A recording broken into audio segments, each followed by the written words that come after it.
அனைவருக்கும் வணக்கம். கதை ஓசையில அடுத்து நம்ம கேட்க போற ஆடியோ புக் வந்து என் சொக்கன் அவர்கள் எழுதின பணம் படைக்கும் கலை. இன்னைக்கு அத பத்தின ஒரு சின்ன உரையாடல் எழுத்தாளரோட. வணக்கம். வணக்கம். எப்படி இருக்கீங்க? நல்லா இருக்கேன். நீங்க எப்படி இருக்கீங்க? சூப்பரா இருக்கேன். என்னோட ஃபர்ஸ்ட் எனக்கு என்ன தோணுச்சுன்னா, அந்த டைட்டிலே வந்து ரொம்ப இன்ட்ரெஸ்டிங்கா இருந்தது. பணம் படைக்கும் கலை அப்படிங்கிறது. அது என்ன தாட் ப்ராசஸ்? அதாவது இது ஆர்ட்டா சயின்ஸா அப்படிங்கிற ஒரு கொஸ்டின் வந்து எப்பவுமே உண்டு. இந்த பியூர் சயின்ஸா டிஸ்கிரைப் பண்றவங்க உண்டு. எக்ஸல் ஷீட் போட்டுட்டு அதுல எல்லா கால்குலேஷனுமே பண்ணிட்டு நானும் பண்றது உண்டு. பட் இது ஆர்ட் அண்ட் சயின்ஸ் அப்படிங்கிறது தான் என்னுடைய ஒரு கன்க்ளூஷன். ரொம்ப நீண்ட ஆராய்ச்சிக்கு அப்புறம் நான் வந்த ஒரு கன்க்ளூஷன் வந்து என்னன்னா, அதை வெறுமனே சயின்ஸா மட்டும் நாம அணுகணும் அப்படின்னா அது எப்படி இருக்கும்னா, இந்த பக்கம் திறந்து இந்த பக்கம் அடைச்சிட்டு இருப்போம் ஒரு ஓட்டைய, இன்னொரு பக்கம் ஓட்டை விழுந்து போயிட்டே இருக்கும், பணம் போயிட்டே இருக்கும், அல்லது நேரம் போயிட்டே இருக்கும், உழைப்பு போயிட்டே இருக்கும், ஏதோ ஒண்ணு போயிட்டே இருக்கும். சோ அது வந்து வெறும் சயின்ஸா மட்டும் பார்க்காம கலையாவும் சேர்த்து பார்த்தா அப்போ வந்து இன்னும் சிறப்பா இருக்கும் அப்படின்னு நினைச்சேன். அதனால வந்து இந்த டைட்டில் வந்து பணம் படைக்கும் கலை அப்படின்னு வச்சதுக்கு என்ன காரணம்னா, ஒரு ஆர்டிஸ்ட் மாதிரி நம்மளுடைய பணம் படைக்கிற சாத்தியத்தை, அதாவது இப்ப நம்மளுடைய ஏர்னிங் பொட்டன்ஷியல் ஆங்கிலத்துல சொல்றாங்க இல்லையா, அதை வந்து ஒரு ஆர்டிஸ்ட் மாதிரி பார்த்து டிசைன் பண்ணி ஒரு வீடு கட்டுற ஒருத்தர் எப்படி, அவரும் என்ஜினியரும் வந்து ரொம்ப லாஜிக்கலா தான் திங்க் பண்றாரு. அதை ஒரு சயின்ஸா ரொம்ப எளிமையா சொல்லிட்டு போயிடலாம். ஆனா ஒரு சில வீடுகளை பார்க்கும்போது நமக்கு வாவ் அப்படின்னு சொல்ல தோணுது. ஒரு சில வீடுகளை பார்க்கும்போது ஏதோ தீப்பெட்டியை கட்டி வச்ச மாதிரி இருக்கு. அந்த ஒரு உணர்ச்சி நமக்கு வர்றதில்லை இல்லையா? அந்த மாதிரி நம்மளோட தனிப்பட்ட பணம் செய்கிற அந்த விஷயத்தையும் ஒரு கலையா அணுகினா இன்னும் மகிழ்ச்சியா இருப்போம் நாம அப்படின்னு நான் நினைக்கிறேன். இல்லைன்னா பேங்க் பேலன்ஸ் இருக்கும், நாம மகிழ்ச்சியா இருக்க மாட்டோம் அப்படின்னு தோணுது. அதே மாதிரி பணம் செய்யும் கலைன்னு செய்யாம பணம் படைக்கும் கலை அப்படின்னு அந்த டைட்டில்ல அந்த வேர்டு பயன்படுத்தினதுக்கு என்ன ஒரு காரணம்னா, ஒரு கலைஞன் அப்படிங்கும் போதே நம்ம எதோ ஒண்ணு படைக்கிறோம் அப்படின்னு தானே பொருள். சோ பொதுவா நம்ம என்ன நினைக்கிறோம்னா, நம்ம நம்ம ஒரு கார் பண்றோம், ஒரு இன்ஜினியர், ஒரு சாஃப்ட்வேர் இன்ஜினியரா இருந்தா ஒரு சாஃப்ட்வேர் பண்றோம், அல்லது இப்போ ஒரு எழுத்தாளரா இருந்தா ஒரு கதை பண்றோம், கட்டுரை பண்றோம் அப்படின்லாம் பண்ணி அப்படி அதை ஒரு செய்யப்படுகிற ஒரு பொருளாகவே நம்ம பாக்குறோம். பணத்தையும் அதோட அப்படியே நேச்சுரல் எக்ஸ்டென்ஷனாவே நம்ம எடுத்துக்கிறோம். பணத்தை ஒரு நிறைய பண்ணி அடுக்கி வைக்க வேண்டிய ஒரு பொருளா நம்ம நினைக்கிறோம். ஆனா எகைன் கலைங்கிற அதே ஆஸ்பெக்ட் இங்க கொண்டு வரும்போது அதை ஒரு படைப்பா நினைச்சா இல்லாத ஒண்ணு உருவாக்குறதுங்கிற அந்த ஒரு ஃபீலிங் வருது. ஈவன் தோ சயின்டிபிக்கா யோசிச்சா யார்கிட்டயோ இருக்கிற பணம் தான் நம்மகிட்ட வருது. நம்ம கிட்ட சொத்து சேருதுன்னா வேற எங்கேயோ இருந்துதான் நம்மகிட்ட அது ஃப்ளோ ஆகுது. அதுதான் சயின்டிபிக் உண்மை. ஆனா நம்மளை பொறுத்த வரைக்கும் போன வருஷம் எனக்கு இந்த ஏர்னிங் பொட்டன்ஷியல் இல்ல, இந்த வருஷம் சில வேலைகளை செஞ்சது மூலமா அதை என்னால பண்ண முடியுது, அதனால இல்லாத ஒண்ணே நான் படைக்கிறேன் அப்படிங்கிற அந்த ஒரு உணர்வு இருந்தா இன்னும் ஒரு பெருமிதம் வரும் அப்படின்னு எனக்கு தோணுது. அதனாலதான் இந்த டைட்டில் வந்து பணம் படைக்கும் கலை அப்படின்னு வச்சோம். இவ்வளவு யோசிச்சு வச்சோமா அப்படின்னா இல்ல, ஆனா வச்சப்புறம் யோசிக்கும் போது இந்த பொருத்தம் எல்லாம் ரொம்ப சிறப்பா இருந்தது. இது வந்து மெட்ராஸ் பேப்பர் இதழ்ல தொடரா எழுதுனது. அதனால நானும் மெட்ராஸ் பேப்பர் ஆசிரியர் பா ராகவன் அவர்களும் சேர்ந்து முடிவு பண்ண டைட்டில் இது. வச்சப்புறம் இந்த பொருத்தங்கள்லாம் அமைஞ்சு போனதுனால அது அப்படியே புத்தகத்துக்கும் அதே டைட்டில் வந்து பயன்படுத்திக்கிட்டோம். ஓகே. அது நீங்க சொன்ன மாதிரி பணம் அப்படிங்கிறதுக்கு வந்து ஒரு இமோஷனல் சைடு இருக்கு, ஒரு இமோஷனல் ஆஸ்பெக்ட் இருக்கு. அது நிறைய பேருக்கு வேற வேற மாதிரி இருக்கும். இப்ப நான் ஒரு சின்ன செலவு பண்றேன், பெரிய செலவு பண்றேன், வீடு கட்டுறேன், எதுவா இருந்தாலும் அதுக்கு ஒரு இமோஷன் அட்டாச் ஆயிருக்கு. அதனால எனக்கு இந்த டைட்டில் வந்து இந்த பணம் படைக்கும் கலை அப்படிங்கும் போது அந்த இமோஷன்ஸ வந்து அழகா வந்து இந்த புக்கு கன்வே பண்ணுமோ அப்படிங்கிற ஒரு தாட் ப்ராசஸ் வந்து எனக்கு வந்து படிக்கிறதுக்கு முன்னாடி இருந்தது. ஏன்னா நான் ஆடியோ புக்கா நரேட் பண்ணாலும் நான் முதல்ல ஃபுல் புக்கையும் வந்து படிச்சிருவேன். ஃபுல்லா படிச்சுட்டு அதுக்கப்புறம் தான் வந்து நான் நரேட் பண்ண ஆரம்பிப்பேன். அப்போ என்னோட கியூரியாசிட்டி வந்து எப்படி இருந்தது அப்படின்னா, இந்த இமோஷனல் எலிமெண்ட்ஸ் எவ்வளவு தூரம் வந்து இதுல இருக்கு அப்படிங்கறது வந்து அந்த டைட்டில வச்சு நான் வந்து அதை எக்ஸ்ட்ராபோலேட் பண்ணும்போது அதை நான் நிறைய இடங்கள் அதை நான் வந்து உணர்ந்தேன். இப்போ இந்த டாபிக் வந்து இப்ப நிறைய பேசப்படுற ஒரு டாபிக். பர்சனல் பினான்ஸ்ங்கிறது நானே ஒரு பாட்காஸ்ட் பண்ணிருக்கேன் ஆக்சுவலி. இந்த பர்சனல் பினான்ஸ பத்தி ஒரு எக்ஸ்பர்ட் கூட ஒரு டிஸ்கஷன் பண்ணிருக்கேன். சோ இந்த டாபிக் வந்து ஏன் இந்த காலகட்டத்துல இப்போ எழுதணும் அப்படிங்கிற ஐடியா வந்து எங்க வந்தது? அதாவது நீங்க எமோஷனல் ஆஸ்பெக்ட்ஸ் சொன்னது ரொம்ப சரி. இதை பத்தி ஒரு சின்ன விஷயம் சொல்லிட்டு அதுக்கப்புறம் இந்த கேள்விக்குள்ள போலாம்னு நினைக்கிறேன். அதாவது என்னுடைய கெரியர்ல நான் பணம்ங்கிறத ரொம்ப எமோஷனலா மட்டும்தான் அணுகினேன். சயின்டிபிக்கா வந்து அதை வந்து பார்க்கவே இல்லை. அதாவது என்னுடைய கேள்வி ஆரம்பத்துல இருந்து எப்படி இருந்தது அப்படின்னா, என்னுடைய வாழ்க்கை தரத்தை அப்படியே பராமரிக்கிறதுக்கான பணம் என்கிட்ட இருக்குமா, இருக்கும்னா இப்ப இருக்கும், நாளைக்கு இருக்குமா, நாளான்னைக்கு இருக்குமா, 10 வருஷம் கழிச்சு இருக்குமா, 20 வருஷம் கழிச்சு இருக்குமா அப்படிங்கிற அந்த ஒரு கேள்விதான் வந்து ஒரு கைடிங் ஃபோர்ஸாவே இருந்தது. அந்த வழிகாட்டுதல்ல தான் போயிட்டு இருந்தது. அப்புறம் திருமணமாகி மனைவி குழந்தைகள் அப்படின்னு ஆனதுக்கு அப்புறம் ஓகே, இப்போ எனக்கு மட்டும் என்னோட இதை மட்டும் பார்த்தா போதாது, என்னோட குழந்தைகளுடைய படிப்புக்கு அல்லது அவர்களுடைய திருமணத்துக்கு அல்லது என்னுடைய ஓய்வு காலத்துக்கு அதற்கு தேவையான பணம் இருக்குமா அப்படிங்கிற மாதிரியான அந்த வாழ்க்கை தரத்துக்கான பணத்தை சேமிப்பதை மட்டும் கோலா வச்சுக்காம இன்னும் சோ அப்பவும் அது எமோஷனலா மட்டும்தான் இருந்தது. ஒருவேளை நாம சரியா செயல்படல அப்படின்னா இவங்க கஷ்டப்படுவாங்க அல்லது நாமளே கஷ்டப்படுவோம் பின்னாடி அப்படிங்கிற அந்த ஒரு அதுதான் வந்து இதை வழி செலுத்திட்டு இருந்தது. ஆனா கடந்த ஒரு 4-5 ஆண்டுகளுக்கு முன்னாடி இன்னும் குறிப்பா சொல்லணும்னா இந்த கொரோனா டைம், அந்த டைம்ல தான் நிறைய பேருக்கு வந்து இது ஒரு ஒரு என்ன சொல்றது, ஒரு ஹார்ட் டெஸ்ட், ஒரு ரியாலிட்டி டெஸ்ட் நடந்திருக்கும் பல பேருக்கு. எனக்கு அந்த மாதிரி டெஸ்ட் எதுவும் நடக்கல கடவுள் புண்ணியத்துல. ஆனா அந்த நேரத்துல இந்த பணம் சம்பந்தமான விஷயங்களை இன்னும் கொஞ்சம் நம்ம நல்லா புரிஞ்சுக்கணும் அப்படிங்கிற அந்த ஒரு எண்ணம் வந்தது. அதுக்கான நேரமும் கிடைச்சது. நிறைய பயணங்கள்லாம் குறைஞ்சதுனால வீட்டுல இருந்தே வேலை செய்யறோம் அப்படிங்கும்போது கொஞ்சம் கூடுதல் நேரம் கிடைக்கும். அந்த நேரத்தை ஒவ்வொருத்தரும் வேற வேற விஷயங்கள்ல செலவிட்டாங்க. நான் வந்து இந்த விஷயத்துக்கு செலவிட தீர்மானிச்சேன். அதனால கொஞ்சம் அதை ஊன்றி படிக்க ஆரம்பிச்சேன். அப்போ வந்து எனக்கு தெரிஞ்ச ஒரு விஷயம் என்னன்னா, இந்த தலைப்புல ஆங்கிலத்திலும் சரி தமிழ்லயும் சரி 2 விதமான புத்தகங்கள் இருக்கு. ஒண்ணு ரொம்ப மேலோட்டமான அறிமுகம். அந்த அறிமுகத்தை நம்ம பெற்றோர் அல்லது நம்மளுடைய ஒரு வழிகாட்டி அவங்களே நமக்கு கொடுத்திருப்பாங்க. அந்த அறிமுகம் வந்து பெரும்பாலான பேருக்கு கிடைச்சிடுது. அது வந்து ஒன்னும் பெரிய சிரமம் இல்லை. அது ஒரு வகை புத்தகங்கள்.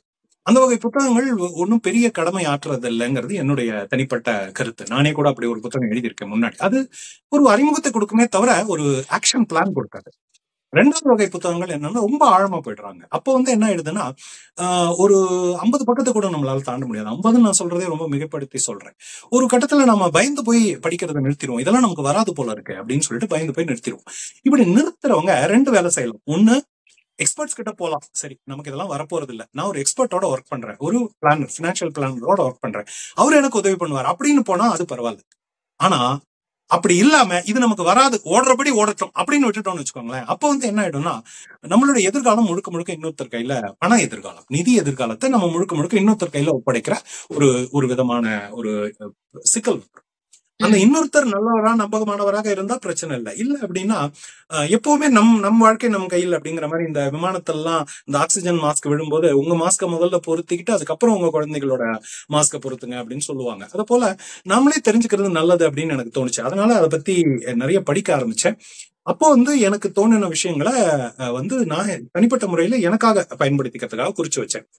அப்புறம் என்ன தோணுச்சுன்னா, இந்த வகையில தமிழ்ல ஒரு புத்தகம் இல்லை அப்படின்னு எனக்கு தோணுச்சு. அதாவது தமிழ்ல நிறைய நிதி தொடர்பான புத்தகங்கள் இருக்கு. ஆனா அதெல்லாம் ரொம்ப ஆழமாக போகிற புத்தகங்கள். ஒரு தலைப்பை எடுத்துக்கிட்டு ஆழமா போகிற புத்தகங்கள். இப்போ ஷேர் மார்க்கெட்னு எடுத்துக்கிட்டா அதுல ரொம்ப ஆழமா போய் அதை ரொம்ப சிறப்பா விளக்குற புத்தகங்கள் இருக்கு. காப்பீடுன்னு எடுத்துக்கிட்டா அதுல ஆழமா போய் அதை விளக்குற புத்தகங்கள் இருக்கு. இங்க வந்து எல்லாத்தையும் பொதுவா பினான்சியல் மேனேஜ்மெண்ட், நிதி மேலாண்மைங்கிறத பொதுவா விளக்குற ஒரு புத்தகம் வேணும் அப்படின்னு நான் நினைச்சேன். இது ஒரு சுவையான ஒரு விஷயம் என்னன்னா, கோபாலகிருஷ்ணன் கோகலே பத்தி படிச்சுட்டு இருக்கும்போது அவர் முதலா ஆசிரியரா வேலை செய்ய தொடங்கின போது அவர் என்ன எல்லாம் மாணவர்களுக்கு சொல்லி கொடுத்தாரு அப்படின்னு பார்த்தா, ஒரு வருஷம் கணக்கு சொல்லி கொடுத்தாருமாங்க, அடுத்த வருஷம் ஆங்கிலம் சொல்லி கொடுத்தாருமாங்க, அடுத்த வருஷம் எக்கனாமிக்ஸ் சொல்லி கொடுத்தாருமாங்க, அடுத்த வருஷம் வரலாறு சொல்லி கொடுத்தாருமாங்க. அவரை வந்து கூட இருக்கிற ஆசிரியர்கள், மற்ற ஆசிரியர்கள்லாம் கணக்குன்னா கணக்கு மட்டும்தான் நடத்துவாங்க, ஆங்கிலம்னா ஆங்கிலம் மட்டும்தான் நடத்துவாங்க. ஆனா இவர் மாறி மாறி எல்லா விதமான பாடங்களையும் நடத்திக்கிட்டு இருந்தார். அப்போ வந்து கூட இருக்கிறவங்க எல்லாம் அவரை வந்து ஒரு மேட் டு ஆர்டர் ப்ரொஃபஸர்னு கிண்டல் அடிப்பாங்க. என்ன பாடம் தேவைன்னு அவர்கிட்ட சொன்னா போதும், ப்ரிப்பேர் பண்ணி வந்து நடத்திடுவாரு அப்படின்னு சொல்லிட்டு அதை வந்து அவங்க கேலி பண்றாங்களா. ஆனா கோகலே வந்து அதை வந்து ரொம்ப பாசிட்டிவா எடுத்துக்கிட்டு இருக்காரு. அவர் என்ன சொல்றாருன்னா, ஆமா நான் மேட் டு ப்ரொஃபஸர் தான், நம்ம இந்தியா இன்னைக்கு இருக்கிற நிலைமைக்கு ஸ்பெஷலிஸ்டுக்கான நேரம் இன்னும் வரல. நீங்களாம் ஸ்பெஷலிஸ்டா இருக்கீங்க, ஓகே. ஆனா இன்னைக்கு இந்தியாவுக்கு யார் தேவைன்னா இந்த மாதிரி ஒரே நேரத்துல 4-5 விஷயங்களை பண்ணக்கூடிய அந்த ஜெனரலிஸ்ட், பொதுவா எல்லாத்துலயுமே புகுந்து வெளியே வரக்கூடியவங்க தான் இந்தியாவுக்கு அதிகமா தேவைப்படுறாங்க. இதை நாம ஒரு 40-50 ஆண்டுகளுக்கு சிறப்பாக செய்தால் அந்த 40-50 ஆண்டுகளுக்கு பிறகு ஸ்பெஷலிஸ்டுக்கான ஒரு காலம் வரும். அந்த காலத்தை தான் நாம இப்ப அனுபவிச்சுட்டு இருக்கோம் இந்தியால. இப்போ இந்தியால ஸ்பெஷலிஸ்டுக்கான மகிமை வந்திருக்கு. ஆனா 50-100 ஆண்டுகளுக்கு முன்னாடி, கோகலே காலம்னா 100 ஆண்டுகளுக்கு முன்னாடி நம்ம பேசிட்டு இருக்கோம். கோகலே இறந்தே 110 ஆண்டுகள் ஆகிவிட்டன. அப்போ ஜெனரலிஸ்ட் தேவைப்பட்டிருக்காங்க. அது போல தமிழ்ல நிதி மேலாண்மைக்கு ஒரு ஜெனரல் புத்தகம் இப்ப தேவைப்படுதுன்னு நான் நினைக்கிறேன். அதுக்கப்புறம் டீப்பான புத்தகங்கள்லாம் இன்னும் எழுதப்படும். இன்னொரு 50 வருடம் கழிச்சு திருப்பி பார்க்கும்போது இந்த புத்தகம் புறந்தள்ளப்படலாம். பட் அது காலத்துடைய மாற்றம் அப்படின்னு ஏத்துக்கணுமே தவிர இந்த புத்தகத்துல இன்னைக்கு தேவையான புத்தகத்தை நான் எழுதியிருக்கேன் அப்படின்னு நான் நினைக்கிறேன். ஓகே, ஒரு கேப் இருந்தது, அந்த கேப்பை நம்ம ஃபில் பண்றோம், அதுதான் வந்து ஒரு இம்பார்ட்டன்ட் ஆஸ்பெக்ட் இல்ல. ஆனா நீங்க கண்டிப்பா. சொன்னது எனக்கு வந்து ரொம்ப ரொம்ப வேலிடா தோணுது. ஏன்னா ஒரு விஷயத்த வந்து இப்போ எனக்கு அதை பத்தி ஆல்ரெடி தெரியும் அப்படின்னா எனக்கும் அந்த புத்தகத்துல ஏதோ கிடைக்குது. எனக்கு அந்த விஷயத்த பத்தி எதுவுமே தெரியாது அப்படின்னா அவங்களுக்கு கண்டிப்பா ஏதாவது கிடைக்கும். அந்த பேலன்ஸ் இருக்குல்ல, அது வந்து நான் 2 விதத்துல இந்த புக்ல நான் பார்த்தேன். ஒண்ணு வந்து இந்த டெக்னிக்கல் டீடைல்ஸ்க்கான பேலன்ஸ், அதாவது சரி இப்போ இன்சூரன்ஸ் பத்தி பேசுறோம், இல்லைன்னா வந்து ரிட்டையர்மெண்ட் ஃபண்ட பத்தி பேசுறோம், எமர்ஜென்சி ஃபண்ட பத்தி பேசுறோம், எதை பத்தி பேசினாலும் எனக்கு ஆல்ரெடி அதை பத்தின கொஞ்சம் நாலேஜ் இருந்தாலும், இன்ஃபர்மேஷன் இருந்தாலும் எனக்கு ஏதோ ஒண்ணு கிடைக்குது அதுல இருந்து. ஏன்னா நானும் வந்து இந்த பர்சனல் பினான்ஸ பத்தி ஒரு பாட்காஸ்ட் பண்ணதுனாலயும் சரி, இல்லனாலும் சரி, இதுல ஒரு ஒரு என்ன சொல்றது, நான் முதல் சம்பளம் வாங்க ஆரம்பிச்சதுல இருந்தே இந்த பர்சனல் பினான்ஸ்ங்கிறது வந்து எனக்கு ஒரு இம்பார்ட்டன்ட் டாபிக்கா இருந்திருக்கு. அதனால நமக்கு இந்த புக்ல நமக்கு ஏதாவது கிடைக்குமா அப்படிங்கிற ஒரு கியூரியாசிட்டி இருந்தது.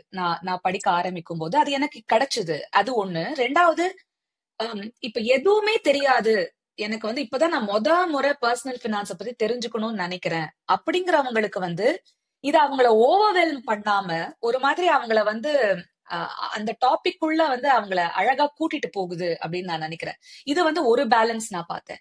இன்னொரு பேலன்ஸ் என்ன அப்படின்னா, இந்த என்னதான் பணம் படைக்கும் கலைன்னு பேர் வச்சாச்சு, அதுல ஒரு இமோஷனல் எலிமெண்ட் இருந்தது அப்படின்னாலும் நம்ம சில விஷயங்களை சொல்லிதான் ஆகணும்.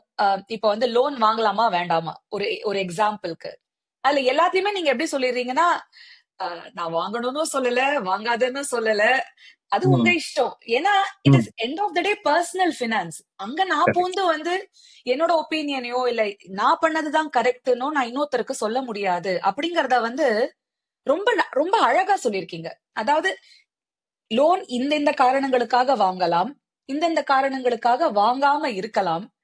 எண்ட் ஆஃப் த டே நான் அதை உன்கிட்ட நான் வந்து அதை ஒரு தராசுல நிறுத்தி கொடுத்துடுறேன், அதை நீ பாத்துக்கோ அப்படின்னு சொல்ற அந்த பேலன்ஸ். இந்த ரெண்டும் வந்து நீங்க எழுதும் போதே பிளான் பண்ணி எழுதுனதா, இல்ல போக போக அப்படியே வந்து இதான் கரெக்ட்னு தோணி பண்ணதா? ஏன்னா இது வாரம் நீங்க ரிலீஸ் பண்ணீங்க இல்லையா? ஆமா, வாரம் எழுதுனதுதான். ஒண்ணு வந்து நான் பிளான் பண்ணிருந்தேன். இதாவது இந்த தொடரோட முதல் சாப்டர் எழுதுறதுக்கு முன்னாடியே நான் ஒரு விஷயத்துல தெளிவா இருந்தேன். என்னன்னா, அப்சல்யூட் மஸ்ட் டூஸ்னு ஒண்ணு இருக்கு, செய்தே தீர வேண்டிய விஷயங்கள். இப்ப எடுத்துக்காட்டா எல்லாரும் ஹெல்த் இன்சூரன்ஸ் எடுக்கணுங்கிறத நான் உறுதியா சொல்லலாம். அது நீ எடுத்துக்கோ எடுக்காம விடு உன் இஷ்டம் அப்படின்னு நான் சொல்ல முடியாது. அந்த ஹெல்த் இன்சூரன்ஸ் அவன் 1 கோடிக்கு எடுக்கிறானா, 25 லட்சத்துக்கு எடுக்கிறானா, 10 லட்சத்துக்கு எடுக்கிறானாங்கிறது அவங்க கையில இருக்கு. ஆனா எடுத்தே தீரணும். அது போல மஸ்ட் டூஸ் இருக்கும் இந்த புத்தகத்துல, மஸ்ட் நாட் டூஸும் இருக்கும். எடுத்துக்காட்டா இந்த இன்சூரன்ஸையும் இன்வெஸ்ட்மெண்ட்டையும் இணைக்க கூடாது, ரெண்டையும் பிரிச்சு வச்சுக்கணுங்கிற மாதிரி மஸ்ட் நாட் டூ, அந்த மாதிரியான விஷயங்களும், கடன் ஏற்கனவே அதிகமா இருக்கும் போது இன்னும் கூடுதல் கடன் வாங்கக்கூடாது, கிரெடிட் கார்டை வந்து அளவுக்கு மீறி பயன்படுத்தக்கூடாது, இந்த மாதிரி கண்டிப்பா பயன்படுத்தவே கூடாதுங்கிற விஷயங்களும் இருக்கும். ஆனா ஒரு நார்மல் கர்வ் மாதிரியே இது ரெண்டுமே ரொம்ப கம்மி பர்சன்டேஜ் தான் இருக்கும். இது ஒரு 5%, அது ஒரு 5%, அவ்வளவுதான். மற்றபடி மீதி இருக்கிற 90% வந்து not absolute truths are absolute false. அதனால அங்க வந்து நீங்க ஒரு அளவுக்கு இப்போ எடுத்துக்காட்டா ஒரு கல்வி கடன் வாங்கி படிக்கிற ஒரு மாணவர்கிட்ட நீங்க போய் கடனே வாங்கக்கூடாது தம்பி அப்படின்னு ஒரு அட்வைஸ் சொன்னீங்கன்னா அந்த அட்வைஸ் வந்து வேற ஒருத்தருக்கு பொருத்தமா இருக்கலாம். ஆனா அவருக்கு அந்த கடன் வாங்கி ஒரு 10 வருஷம் அந்த கடனை கஷ்டப்பட்டு திருப்பி கட்டிட்டார் அப்படின்னா அவர் வாழ்க்கையில இன்னொரு நிலைக்கு தாண்டி போயிடுறாருங்கும் போது அவருக்கு அந்த இடத்துல அந்த கடன் அந்த அளவுக்கு உதவியா இருந்திருக்குங்கும் போது இந்த அறிவுரையே மொத்தமுமே தப்பா போயிடும். அதனால நான் ஒரு விஷயத்துல என்ன தெளிவா இருந்தேன்னா, 2 பாதையும் காட்டுறது மட்டும்தான் நம்மளுடைய வேலை. அதாவது இப்போ இதை செய்யலாம் அல்லது இதை செய்யலாம், அல்லது இதை செய்யலாம் அல்லது இதை செய்யலாம், இந்த 4-5 ரூட்லாம் இருக்கு. இப்ப இன்வெஸ்ட்மெண்ட்டுக்குன்னு பாத்தீங்கன்னா ஒன்னொன்னா எல்லாமே நான் மியூச்சுவல் ஃபண்டையும் விளக்கியிருக்கேன், பிக்சட் டெபாசிட்டையும் விளக்கியிருக்கேன், இது ரெண்டையுமே பண்ணாம சேவிங்ஸ் அக்கௌண்ட்ல பணத்தை போட்டு வைக்கிறதையும் விளக்கியிருக்கேன். ஒண்ணு நான் பண்ணக்கூடாதுன்னு சொல்றது வீட்டுல பெட்டியில வச்சு பூட்டி வைக்காதீங்க பணத்தை அப்படிங்கிற அந்த மாதிரி அந்த மஸ்ட் டூ எல்லாம் தெளிவா, must do must not do தெளிவா சொல்லிட்டு பாக்கி எல்லாத்தையுமே ரொம்ப கவனமா ஒரு இவர் சொல்லுவாரு, கிரேசி மோகன் சொல்லுவாரு ஒரு டிராமால, யாராவது சலூனுக்கு போனா ஒட்ட வெட்டுன்னு சொல்றானா பாருங்க, எவனும் சொல்ல மாட்டான். நல்லா விட்டு வெட்டுன்னு சொல்றாங்க, எவனும் சொல்ல மாட்டான். மீடியமா வெட்டு அப்படின்னு தான் எல்லாருமே சொல்லுவாங்க. ஏன்னா அதுல வந்து ஒரு வசதி இருக்கு. ரொம்ப வெட்டினாலும் அசிங்கமா போயிட வாய்ப்பு இருக்கு. ரொம்ப வெட்டாலும் என்னடா முடி வெட்டுறான்னு போனா அப்படியே திரும்பி வந்திருக்கேன் அப்படின்னு சொல்லிடுவாங்க. அந்த நடுவுல இருக்கிறது எல்லாருக்குமே அந்த ஸ்வீட் ஸ்பாட் இருக்குன்னு சொல்லிட்டு கிரேசி மோகன் சொல்லுவாரு. கிட்டத்தட்ட அதே தான் இந்த புத்தகம் செஞ்சிருக்கு. அந்த ரெண்டு பாதையும் உங்களுக்கு விளக்கிட்டு இதுக்கப்புறம் உங்களுடைய சூழ்நிலையை பொறுத்து நீங்க தீர்மானிக்கணும் அப்படிங்கிற அந்த ஒரு இடத்துல கொண்டு வந்து வாசகரை நிறுத்திடுறது தான் இந்த புத்தகத்துடைய வேலைன்னு நான் நினைக்கிறேன். அதுக்கு மேல அவங்களுக்கு ஒரு பிளான் போட்டு கொடுக்கணும்னா நம்ம ஒன்னும் பினான்சியல் பிளானரா இருக்கணும். அவங்க கூட உட்கார்ந்து அவங்களுடைய கோல்ஸ், அவங்களுடைய அவங்க எந்த அளவுக்கு ரிஸ்க் எடுக்கிறதுக்கு தயாரா இருக்காங்க இதெல்லாம் புரிஞ்சுக்கிட்டு அவங்களுக்கு அதுக்கான ஒரு பாதையை காட்டணும். அது வந்து ஒரு புத்தகத்தால செய்ய முடியாது, கண்டிப்பா ஒரு புத்தகத்தால செய்ய முடியாது. அதனால இந்த புத்தகத்துடைய வேலை எஜுகேட்டிங் தம். இதெல்லாம் இருக்கு, இப்படி இதை செய்தால் இதெல்லாம் நடக்க வாய்ப்பு இருக்கு, இதுல உங்களுக்கு எது சரியாக தோன்றுகிறதோ அதை செய்து கொள்ளுங்கள் அப்படிங்கிற மாதிரி சொல்லிடுறதுதான் கரெக்ட்னு நான் நினைக்கிறேன். அதுதான் வந்து இந்த வகையில எழுதப்படுற புத்தகங்களுடைய கோலாவும் இருக்கணும்னு எனக்கு தோணுது. ஓகே, இது ஏன் ஆடியோ புக்கா பண்ணணுங்கிற எண்ணம் உங்களுக்கு வந்தது? ரெண்டு காரணம். ஒண்ணு, முதல்ல இந்த புத்தகத்துடைய அளவு பாத்தீங்கன்னா ஒரு 400 பக்கம் அளவுல இருக்கு இந்த புத்தகம். 400 கொஞ்சம் குத்து மதிப்பா 10-20 முன்ன பின்னா இருக்கலாம். 400 பக்கம் உள்ள ஒரு புத்தகத்தை மக்கள் படிப்பார்களா அப்படிங்கிறது எனக்கு ஒரு சந்தேகம். இந்த அச்சு புத்தகத்துடைய வெளியீடு மிகப்பெரிய வெற்றி அடைந்தது. எங்களுடைய ப்ரீ ரிலீஸ் வந்து பிரமாதமான வெற்றி அடைந்தது. அது எனக்கு கொஞ்சம் நம்பிக்கையை கொடுத்திருக்கு, மக்கள் படிப்பார்கள் அப்படின்னு. ஆனா இந்த வெற்றி ஒண்ணுதான் சொல்லுது, மக்கள் வாங்குவார்கள். மக்கள் படிப்பார்களா அப்படிங்கிற கொஸ்டின் இருக்கு. தமிழ்ல வந்து நேரடியா வாங்கி பூஜை அறையில கொண்டு போய் வைக்கப்படுற புத்தகங்கள் ஏராளமா இருக்கு. என்னுடைய புத்தகம் பூஜை அறைக்கு போகணும்னு நான் விரும்பல, எடுத்து மக்கள் படிக்கணும்னு தான் நான் விரும்புறேன். நான் வாங்கிட்டு படிக்காம வச்சிருக்கிற புத்தகங்கள் ஏராளமா இருக்கு. So I am also guilty அந்த விஷயத்துல.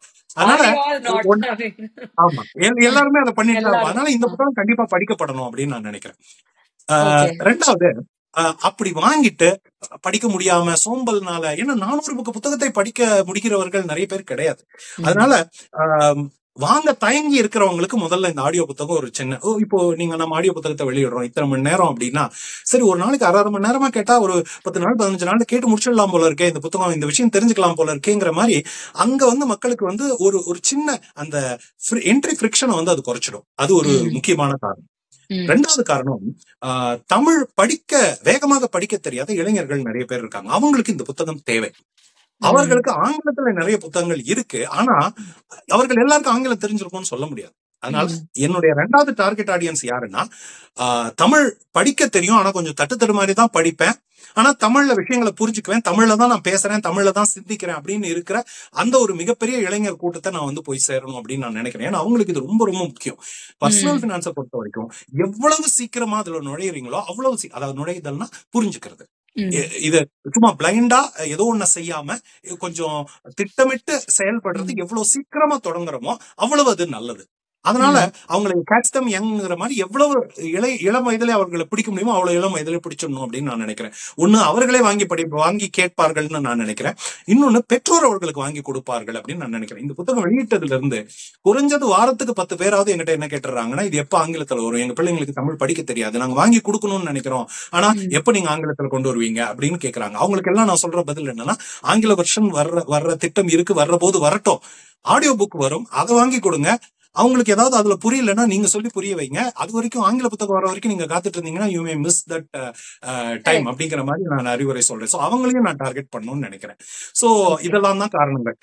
அச்சு புத்தகம் கண்டிப்பா இருக்கும், நான் வந்து உறுதியா அதை நம்புறேன். ஆனா ஆடியோ புத்தகங்கள் இன்றைய காலகட்டத்தின் தேவை. இன்றைக்கு வந்து ஒரு எக்ஸசைஸ் பண்றவங்களா இருக்கலாம், ரன்னிங் ஜாகிங் இந்த மாதிரி போறவங்களா இருக்கலாம், சமையல் அறையில வேலை பார்த்துக்கிட்டே கேட்கறவங்களா இருக்கலாம், கார்ல ஒரு நாளைக்கு 2 மணி நேரம் 3 மணி நேரம் அலுவலகத்துக்கு போற நேரத்துல செலவிடுறவங்களா இருக்கலாம். இவங்க எல்லாருக்குமே வந்து ஒரு ஒலி வடிவிலான கண்டென்ட்டை அவர்கள் கேட்கக்கூடிய ஒரு சூழ்நிலை இருக்கிறது, அதற்கான நேரம் இருக்கிறது அவர்களுக்கு. அந்த நேரத்துல அங்க அவர்களுக்கு குவாலிட்டி கண்டென்ட் போய் சேரணும். அதுக்கு இந்த மாதிரியான புத்தகங்கள் தேவை அப்படின்னு நான் நம்புறேன். அதனால வந்து இதை ஆடியோ புத்தகமா கொண்டு வரணுங்கிற எண்ணம் எனக்கு வந்தது. ஓகே, இங்கிலீஷ்லயுமே வந்து நான் ஃபிக்ஷன், செல்ஃப் ஹெல்ப் இந்த ஜான்ராஸ்ல இருக்கிற புக்ஸ் தான் வந்து ஆடியோ புக்ஸ்ல ரொம்பவே பாப்புலரா இருக்கு. ஏன்னா அது வந்து நீங்க சொல்ற மாதிரி ஒரு 1/2 மணி நேரம் நான் கேக்குறேன், அதுல இருந்து எனக்கு இந்த ஒரு 4 விஷயம் தெரிஞ்சிருச்சு அப்படிங்கறது வந்து ஈஸியா இருக்கு, அத கன்சியூம் பண்றதுக்கு ஈஸியா இருக்குங்கிறதுனால செல்ஃப் ஹெல்ப் அண்ட் நான் ஃபிக்ஷன் ஜான்ரா வந்து இங்கிலீஷ்ல ரொம்பவே பாப்புலரா இருக்கு. தமிழ்ல ஆடியோ புக் நம்ம படிக்கிறோங்கிற அந்த உணர்வு அது எடுத்துருது. யாரும் நம்மகிட்ட பேசுறாங்கிற அந்த உணர்வு வரும்போது அது ஒரு புத்தகமாவே கூட இருக்கலாம். நீங்களே பார்த்திருப்பீங்க, உங்க நண்பர் வட்டாரத்துல படிக்கிற பழக்கம் இல்லாத ஒருத்தரை கூப்பிட்டு நீங்க படிச்ச ஒரு நாவலை பத்தி சொன்னீங்கன்னா ருசியா உட்காந்து கேட்பாங்க. அதனால கண்டென்ட் அவங்களுக்கு வேணுமா தான் இருக்கு. அந்த ஃபார்மேட், அந்த புத்தகமா எடுத்து படிக்கிற அந்த ஒரு வடிவம் வந்து அவர்களுக்கு ஒரு ஒரு அச்சத்தை கொடுக்கிறது. அப்படிங்கும்போது ஆடியோ நான் ஃபிக்ஷன் வந்து நான் இப்போ நீங்க சொன்னப்பறம் யோசிச்சு பாக்குறேன். நான் கடந்த 2-3 ஆண்டுகள்ல நான் கேட்ட ஆடியோ புக்ஸ் எடுத்து பார்த்தா 1-2 ஃபிக்ஷன் இருக்கும். 2 கூட இல்ல, 1 எனக்கு நினைவு. பாக்கி எல்லாமே நான் ஃபிக்ஷன் தான். அது வந்து ஒரு மாதிரி கன்சியூம் பண்றதுக்கும் எளிதா இருக்கு. அத ஒருத்தர் நமக்கு சொல்லி கொடுக்குற ஒரு ஃபீலிங்கும் வருது அதை கேட்கும் போது. நீங்க தமிழ்ல ஆடியோ புக் பத்தி பேச ஆரம்பிச்சீங்க. அது கரெக்ட். உங்களோட பாயிண்ட் ஆட் ஆன் பண்றதுக்கு நமக்கு சின்ன வயசுல இருந்தே ஒரு டீச்சர் கேட்டு சொல்லி அப்படியே நமக்கு பழகிட்டதுனால அந்த ஸ்டைல் ஆஃப் லேர்னிங் ஈஸியா இருக்குன்னு நான் நினைக்கிறேன். பட் ஆனா தமிழ் ஒலி புத்தகங்கள் அப்படிங்கறது வந்து இன்னும் ஒரு சின்ன குழந்தையா இருக்குன்னு தான் நான் நினைக்கிறேன். ஒரு கடந்த 6 வருஷமா நான் இந்த ஒரு துறையில இருந்தாலும் இன்னும் நம்ம போக வேண்டிய தூரம் வந்து இன்னும் நிறைய இருக்குன்னு தான் நினைக்கிறேன். அதனால வந்து இந்த மாதிரி புத்தகங்கள் வந்து ஒலி வடிவத்துல வரும்போது அது அந்த ஒரு என்டையர் ஒரு துறைய வந்து வளர்க்கவும் ஒரு ஸ்கோப்பா அமையும் நான் நம்புறேன். கண்டிப்பா. நீங்க சொன்னது ரொம்ப சரி. தமிழ்ல வந்து இப்போ இ புக்ஸ் வந்து கிட்டத்தட்ட ஒரு 20 ஆண்டு வரலாறு இருக்கு தமிழ்ல, வேற வேற ஃபார்மேட்ஸ்ல. இப்பதான் ஸ்டாண்டர்டைஸ் ஆயிருக்கு. ஸ்டாண்டர்டைஸ் ஆகி ஒரு 10 வருஷம் இருக்கும்னு நினைக்கிறேன், அல்லது அதை விட கம்மியா தான் இருக்கும். அதுக்கு முன்னாடி நான் ஸ்டாண்டர்டைஸ்டாக ஒவ்வொருத்தரும் அவங்கவுங்களுக்கு பிடிச்ச வடிவத்துல இ புக்ஸை வெளியிட்டு இருந்தாங்க. இவ்வளவு வருடங்கள் கழித்தும் இ புக்ஸோட அந்த பெனட்ரேஷன் சொல்லப்படுகிற அந்த நுழைவு ஒரு 1%, 2% கூட இருக்கும்னு எனக்கு தோணல தமிழ்ல. அதை இன்னும் வளர்க்க வேண்டிய கட்டாயம் நமக்கு இருக்கு. இப்ப ஸ்டாண்டர்டைசேஷன் ஆயிட்டதுனால அது இன்னும் வளரும்னு நம்ம நம்பலாம். ஆடியோ புக்ஸை பொறுத்த வரைக்கும் அது இன்னும் லேட். இன்னும் ஒரு 5-6 ஆண்டுகள் தான் ஆகியிருக்கு. அதனால இன்னும் நாளாகும். ஆனா கண்டிப்பா நான் சொன்ன மாதிரி யூஸ் கேஸ்ன்னு சொல்லப்படுகிற அந்த பயன்பாட்டு வகைகள் ஆங்கிலத்துக்கும் தமிழுக்கும் மாற போறதே கிடையாது. அங்க இருக்கிறவர்களுக்கும் என்ன நேரம் கிடைக்குதோ அதே நேரம் தான் இங்க இருக்கிறவர்களுக்கும் கிடைக்குது. அவங்க என்ன மாதிரி கருவிகள் அதை கேட்கறாங்களோ அந்த மாதிரி கருவிகள்ல தான் நாமளும் கேட்கிறோம். அவங்களுக்கு என்ன சங்கடங்கள், அதாவது ரொம்ப நேரம் ஒரு விஷயத்தை கவனம் செலுத்தி கேட்க முடியாத அந்த மாதிரியான சங்கடங்கள் தான் நமக்கும் இருக்கு. சோ தமிழுக்கும் ஆங்கிலத்துக்கும் அந்த வேறுபாடு இருக்க போறது கிடையாது. அதனால அங்க அவர்கள் ஒரு 10-15 ஆண்டுகளுக்கு முன்னால ஆங்கிலத்துல என்ன மாதிரியான ஸ்ட்ராட்டஜிஸ் எல்லாம் பயன்படுத்தினாங்க அப்படிங்கறத கத்துக்கிட்டு அதையெல்லாம் இங்க பயன்படுத்தி கொஞ்சம் கொஞ்சமா நாம முன்னால வர முடியும் அப்படின்னு எனக்கு தோணுது. பாட்காஸ்ட் கூட தமிழ்ல இன்னும் இன்னும் இன்னும் வளர்ந்திருக்க வேண்டும். ஒரு ரேஞ்ச் இல்ல அப்படிங்கறது என்னுடைய தனிப்பட்ட ஒரு கருத்து தமிழ் பாட்காஸ்ட்ல. ஆங்கில பாட்காஸ்ட் நான் ரெகுலரா கேட்கிறேன். அதோட ஒப்பிடும்போது தமிழ்ல இந்த மாதிரியான விஷயங்கள்லாம் கேட்கணும் அப்படின்னா ரொம்ப ரொம்ப வாய்ப்புகள் குறைவு. இத்தனைக்கு ரொம்ப புகழ்பெற்ற விஷயங்களை கூட தேடி பாருங்க, ஒரு அதிக பேர் அதுல பாட்காஸ்ட் செஞ்சுட்டு இருக்க மாட்டாங்க. அதே இப்ப ஆங்கிலத்துல போய் பாத்தீங்கன்னா நீங்க எந்த துறை எடுத்துக்கிட்டாலும் அந்த துறையில பொருட்படுத்தக்கூடிய வகையில வாரம் பாட்காஸ்ட் வெளியிடுகிறவர்கள் ஒரு 10 பேர் இருப்பாங்க. ஒவ்வொரு துறையிலையும் எவ்வளவு நிஷான சின்ன துறைக்குள்ள நீங்க நுழைஞ்சு பாத்தீங்கன்னாலும் அந்த ஒரு வளர்ச்சி வரும்போது ஒலி வடிவிலான கண்டென்ட்ஸை வந்து தமிழர்கள் பயன்படுத்துகிற அந்த வளர்ச்சியும் வரும்னு தோணுது. நீங்க சொன்ன மாதிரி சரியான கண்டென்ட்டை எடுத்து கொண்டு போகணும் நம்ம அவங்களுக்கு. அப்போ வந்து இது உண்மையிலேயே பயனுள்ளதாக இருக்கும். ஓகே, நான் உங்களோட வேற சில புக்ஸும் நான் படிச்சிருக்கேன். ஆனா நான் வந்து நரேட் பண்ற ஃபர்ஸ்ட் புக் வந்து இதுதான்.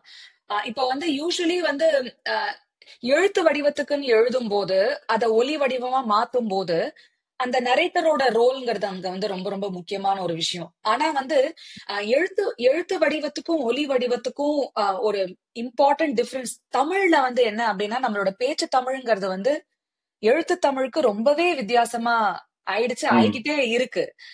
ஆனா அதுல இப்போ நான் காலேஜ்ல போய் பாட்காஸ்டிங் பத்தி கிளாஸ் எடுக்கும் போதோ அப்ப நான் என்ன சொல்லுவேன் அப்படின்னா, பேசுற மாதிரி எழுதுங்க அப்படின்னு சொல்லுவேன். அது வந்து இங்கிலீஷ்ல ரொம்ப ஈஸி. ஆனா தமிழ்ல வந்து அது அந்த கேப் வந்து நிறையவே இருக்கு. ஆனா ஒரு சின்ன வகையில வந்து எப்படி ஒரு புக்கை வந்து ஆடியோ ஃபார்மேட்டுக்கு வந்து ஆக்சசிபிளா ஆக்க முடியும் அப்படின்னா, ரொம்ப நீளமான வாக்கியங்கள் இல்லாம சின்ன சின்ன வாக்கியங்களா இருக்கும்போது அது ஆடியோல வந்து இன்னும் அணுகிறதுக்கு வந்து ஒரு வாசகருக்கு வந்து அது சுலபமா இருக்கு.